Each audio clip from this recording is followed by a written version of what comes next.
Nós cansamos de ver traficante de droga, inclusive tendo prisão relaxada no STF. E em seguida o camarada foge, abandona o país. Isso é conversa fiada, isso não funciona. Quem vai dizer que esse negócio funciona? Agora, o tratamento agora acho que não dá mais pra diferenciar, dá? Não, dá pra claro ficar que não. tratando. Não, é uma quadrilha análoga ao tráfico de drogas. Tão perniciosa, tão violenta. Se nós verificarmos, nós temos uma CPI que fala das milícias. E na época, eu acho que já era o senador Flávio Bolsonaro, ele fala e aponta, mostra um quadro onde as áreas sob a égide da milícia eram tão numerosas quanto a do Comando Vermelho. E vou lhe dizer uma coisa, o Comando Vermelho andou fazendo ações políticas para diminuir essas áreas de milícia. Se nós observarmos ali de Jacarepaguá até passando pelo Rio das Pedras e indo até ali o Itanhangá, Morro do Banco, tudo aquilo ali era milícia. Sim. E milícia daquele modelo tradicional. Não tinha tráfico de droga. Passou a ter. Porque o tráfico de droga foi incentivado a se expandir porque as ações visavam apenas as milícias. É aquela história, você vai atacar só um lado? Que objetivo você tem isso? Você tem que atacar todos os lados. E quando você ataca um lado, o outro entra no dia seguinte. Exatamente. Se você ataca um lado, enfraquece, diminui ou extirpa, você vai deixar um vácuo. E a outra facção vai ocupar. Então tem que fazer o quê? Atacar todas as facções. Não é um trabalho fácil, por isso que eu estou dizendo. O Rio de Janeiro tem jeito? Tem. Uma GLO. A começar com uma GLO. Mas qual é o presidente que vai ter essa disposição? Será que o atual, ele gostaria de entrar na história, ou para a história, como sendo o presidente que foi o responsável por restabelecer a segurança pública e a paz social no Rio de Janeiro? Bom, vamos aguardar, né? E vamos aguardar também, né, os próximos, né? Vamos aguardar quem vai ser e se a liderança política aqui do Rio tá disposta a isso. Vai lá, mano, volta. Felisberto Souza, o Coronel Príncipe, ele falou o seguinte: como é possível que, entre tanto fuzil e munição nos morros cariocas, né, somente cortando a logística resolveria o problema ou somente parte, né?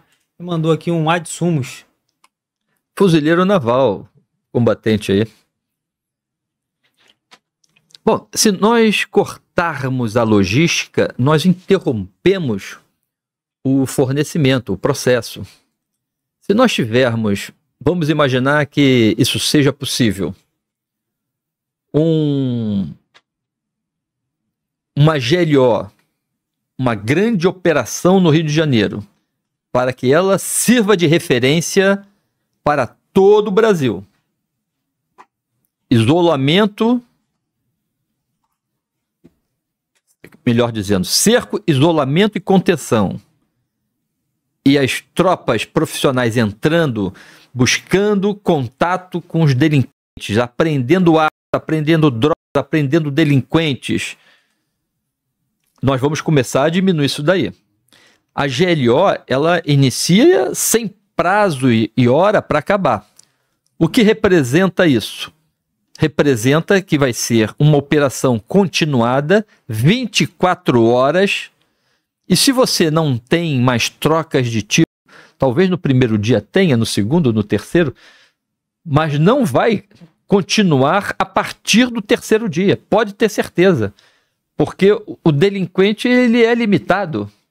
Ele não vai poder, como um rato, ele não vai poder sair da toca, porque vai ser identificado no terreno.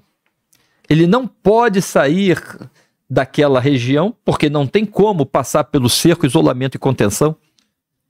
As armas que eles estão utilizando vão ter que ser gradativamente ocultadas, descaracterizadas, desmontadas, escondidas, e pela operação continuada acabarão sendo apreendidas. Os cães farejadores estarão atuando, todas as armas, as drogas, as munições serão identificadas, os elementos serão gradativamente presos.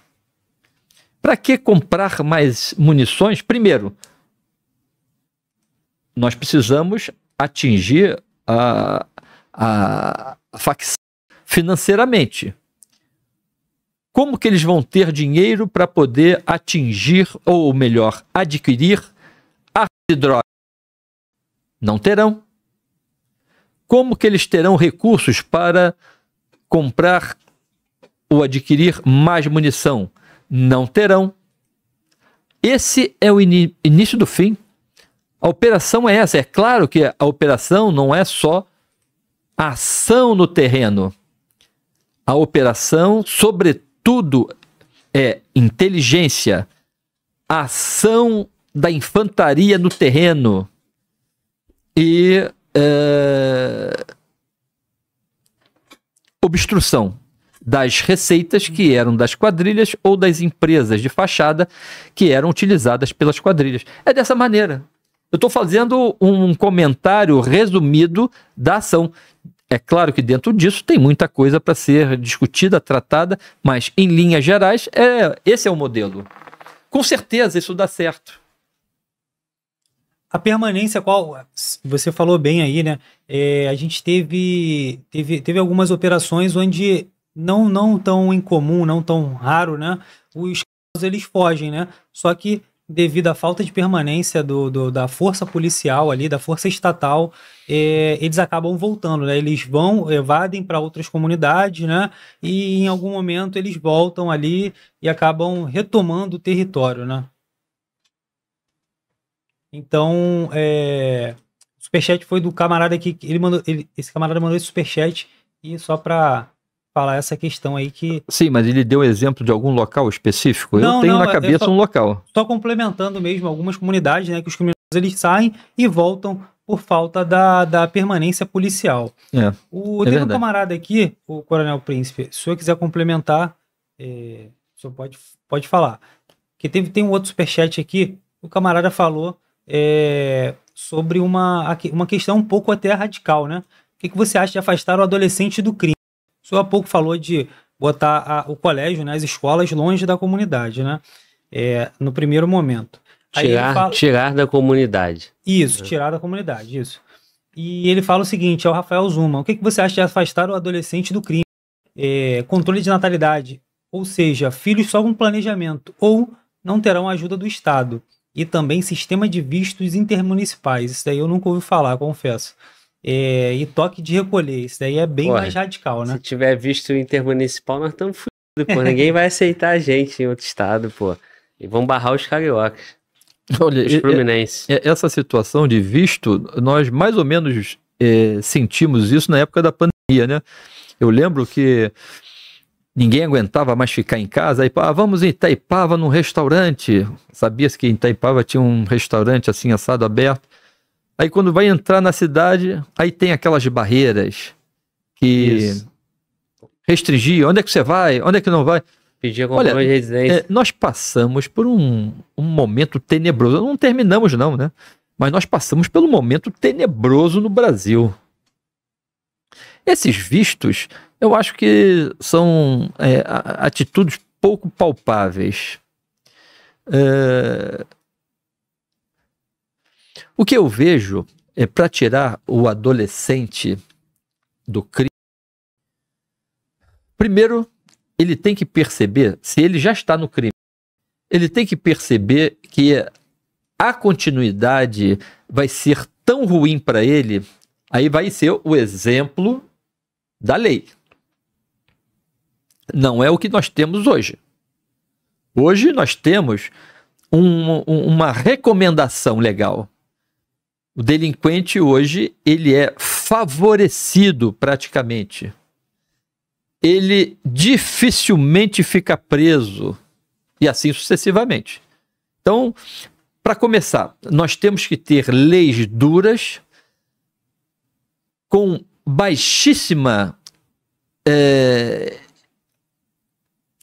vantagem na execução da pena, exclusiva a pequenas e restritas situações, para que o camarada cumpra a pena integralmente.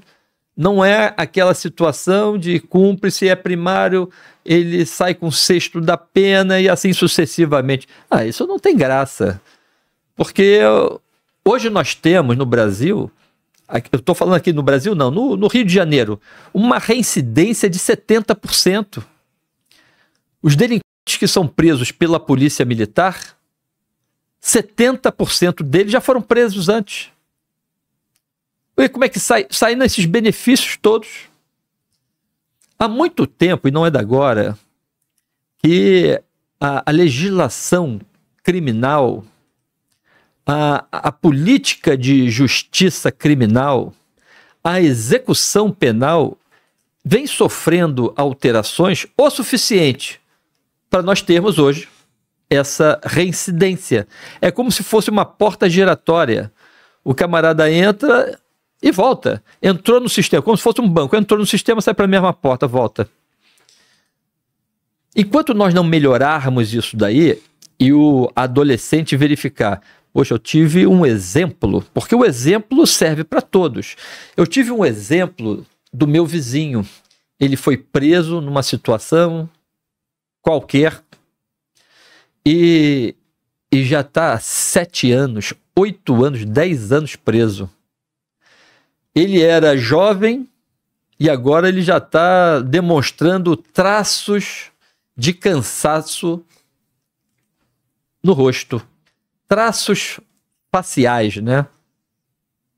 Desse desgaste. Isso é o exemplo que a pena proporciona àquelas pessoas que pensam em cometer o crime e só não vão cometer porque sabem que não vão ter benefício. Agora, quando todos sabem que terão benefícios, é difícil a gente retirar um adolescente do crime. Porque hoje ele está, amanhã não está. Por exemplo, as nossas cortes supremas, elas vêm diariamente concedendo diversos benefícios. Nós tivemos em 2024 17 mil concessões de habeas corpus no STJ. 17 mil. São pessoas que, através dos seus advogados, muitas das vezes sem contraditório, entram com processos, pedidos de habeas corpus, alegando qualquer coisa e são soltos. Ou não é assim? Nós cansamos de ver traficante de drogas, inclusive tendo prisão relaxada no STF. E em seguida o camarada foge, abandona o país.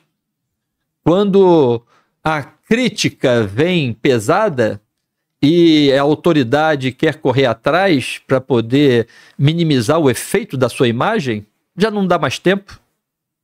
O dano já foi cometido. Então nós temos não apenas o exemplo da pena dura, mas também a educação. Essas crianças e adolescentes, muitas das vezes, elas não são cobradas pelos pais, não se mantêm ativas numa escola. Para elas, a vida é viver ali dentro daquela comunidade, naquele mundozinho promíscuo, onde cada vez mais eles são promíscuos, consumindo drogas desde criança, se relacionando sexualmente de forma livre com as adolescentes, as crianças e adolescentes locais.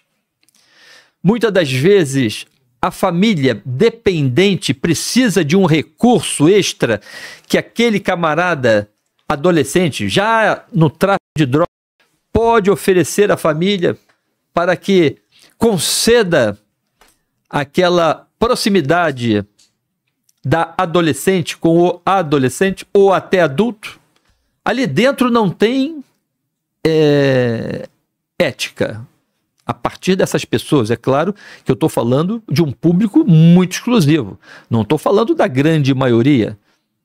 Como já falei anteriormente, a grande maioria, ela não comete crime, ela vive por necessidade. Ela tem que utilizar, indo e voltando do trabalho, aquelas vias. Mas elas não concorrem com a prática criminosa rotineira dali. Mas muitas das vezes aquelas outras pessoas convivem com isso. A adolescente que vê a amiga com uma roupinha nova, com um tênisinho novo, com um celularzinho. Quem é que deu? Os pais não podem. Quem dá? É o traficante de droga. E muitas delas, e é comum ver diversas delas circulando aos grupos, todas elas grávidas. Essa é a realidade que nós temos nessas comunidades e que parece que os nossos magistrados nas mais altas cortes jamais tomaram conhecimento disso. Os degraus que eles ocupam são tão elevados, eles imaginam, que os olhos acabam sendo insuficientes para enxergar essa realidade, que é a realidade brasileira. Eu estou falando das comunidades aqui, mas se formos no Nordeste, nós vamos ter as mesmas peculiaridades similares. Então, eu diria aos nossos ouvintes, é possível nós tirarmos o adolescente? Sim. Primeiro, com educação. Políticas educacionais que podem, inclusive, mesclar processos de benefício familiar enquanto a criança e o adolescente estão em idade escolar e comprovando rendimento escolar. Em segundo momento, e não após essa instância, mas ao mesmo tempo, que isso é o que eu identifico como sendo o motivo da nossa convocação no modelo urgente, urgentíssimo dos nossos congressistas. Tornar as penas motivo de... a palavra que eu utilizaria melhor adequada para inibir a prática criminosa é uma pena elevada. É só perguntar a qualquer delinquente. Você volta a delinquir nesse modelo atual? Sim, o Brasil ele é reincidente. O delinquente no Brasil é reincidente. Agora, se nós tivéssemos uma pena elevada, você preso sem benefício, você voltaria a cometer o crime? Não. Não, meu chefe, assim não, né? Eu também não sou otário, né? Não, eu não sou otário. Eu quero ter a minha visita íntima, eu quero sair no dia dos pais, por mais que eu mate meu pai, eu quero sair no dia dos pais, por mais que eu mate minha mãe, ou o pai ou a mãe, eu quero sair nos 2 dias, eu quero passar o Natal em casa, às vezes com ninguém, não tem mais família, mas quero passar o Natal em casa, o Ano Novo em casa. Isso é conversa fiada, isso não funciona. Quem vai dizer que esse negócio funciona? Ué, a lei tá aí desde 84, né? REP. E cadê o resultado? Nenhum. Pelo contrário. Não funciona. Pelo contrário. A cada saída dessa, nós temos uma quantidade daqueles que não voltam. E observem, o cara, para ter o benefício, ele tem que ter bom comportamento e outros requisitos. E com bom comportamento e outros requisitos, mesmo assim, ele não volta. E muitas das vezes o Estado é incompetente para fazê-lo através de uma operação de busca e captura, trazê-lo de volta para o sistema penitenciário. Essa é a realidade. A gente vai ficar olhando eternamente, vendo o barco fazer água, mas a gente não quer se esforçar para botar uma pequena rolha ali no buraco e cessar. Isso a gente não quer. A gente quer continuar indo no show da Madonna, a gente quer continuar indo no show Lady Gaga. Essas coisas a gente quer, bate palma.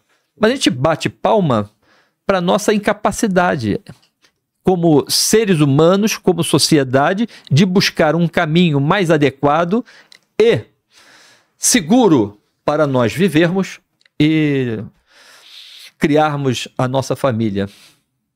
Ô Príncipe, esse jovem da periferia, né, esse jovem, né, ali da favela, da comunidade, já é um desafio para o Estado, né? Agora, o Estado está perdendo também os jovens, né, de classe média, os jovens de famílias com recursos, né?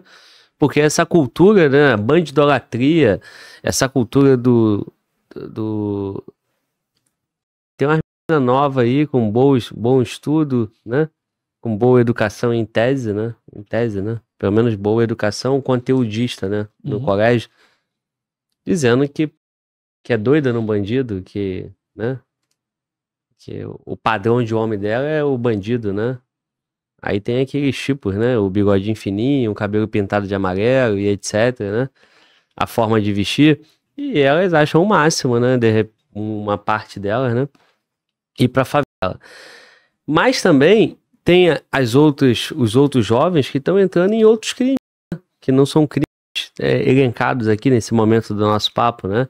Estão entrando nos crimes virtuais, estão entrando nos golpes na internet, Boa Noite Cinderela e etc. Então tem muita gente aí, né? Através de compra online, muita gente na vagabundagem, muita gente na vida fácil e muita gente que tinha tudo para ter um caminho diferente. Mas faltou princípio, faltou valor, faltou uma família, faltou bons exemplos, né? Faltou um Estado duro, né? Para não convidá-los para essa vida, né? Não deixar leis e impunidade, né? Lei fraca e impunidade. Não temos só problema na favela, né? É claro que não. Até porque o crime ou o delinquente não é um problema do meio. Isso é um problema de caráter dele. Essas pessoas, naturalmente, com uma criação viciada, uma criação fraca, detentoras de baixo caráter, elas acabam tendo as suas necessidades pessoais alimentadas pelo vício, pela frequência nesses ambientes, porque essa menina, eu estou assim generalizando, que seria de classe média ou alta e prefere andar na favela. Eu cansei de ver situações como essa. Ela vai para ali, muitas das vezes por desajustes familiares. Na minha época, se houvesse qualquer vestígio de desajuste, o meu pai vinha com o rebengue lascando de cima a baixo. E ajustava na hora. Hoje em dia, não, o pai prefere conversar. Claro que a gente quer conversar, mas chega numa hora que não dá mais para conversar. Você tem que mostrar força, poder. Como eu acho que nós temos que, através da legislação dura, nós intimidarmos o delinquente e o cometimento do crime. Então essas meninas, elas vão para a favela porque ela é fácil consumir droga. A droga está disponível, ela encontra um rapazinho assim assado, passa a ter relação sexual com ele, começa a se viciar, passa a morar na favela, quando vê já está grávida também. Porque, estou dizendo, estar grávida é a situação mais elementar, porque envolvida com crime pode estar, ser acometida por doenças diversas, elas podem também serem, e assim sucessivamente. E quando chega ao ponto do desespero total, aí quer voltar para casa para pedir apoio e perdão aos pais, né? Bem, Eu volto a insistir. É a família, a escola, não muitas que nós temos hoje, e as penas. Talvez isso desse um bom livro, né? A família, a escola e as penas. São essas coisas que vão ser capazes de tirar o adolescente, a criança, o adolescente, do cometimento do crime. Quando você vê os exemplos que o seu vizinho, como eu já falei anteriormente, o seu vizinho que cometeu um determinado crime, não teve benefício nenhum e cumpriu 10 anos, você, opa, nessa eu não vou. É isso.